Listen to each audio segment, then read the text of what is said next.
Good evening. Hundreds of firefighters in Victoria are tonight struggling to save 3 towns ringed by bushfires.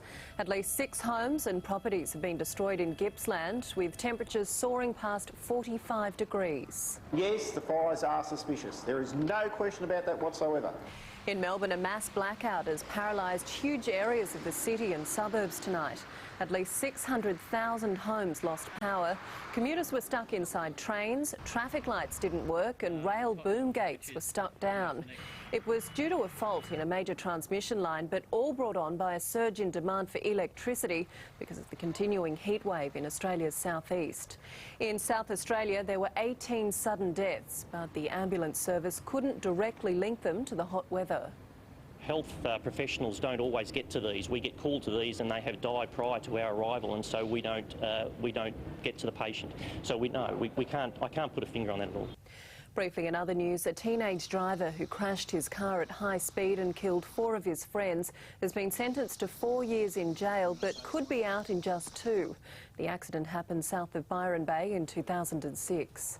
Sydney police claim they've cracked a huge shoplifting racket after they found a warehouse packed with millions of dollars in cosmetics and toiletries. 2 men have been charged. The Victorian government has pledged to speed up the introduction of safety barriers on Melbourne's Westgate Bridge after Arthur Freeman allegedly murdered his 4-year-old daughter Darcy by throwing her over the edge. I want it to be achieved as quickly as possible. And South Africa now tops the world one-day rankings after beating Australia in the final match of the 5-game series in Perth tonight. To finance and on the share market, the All Ordinaries finished the week up 16 points.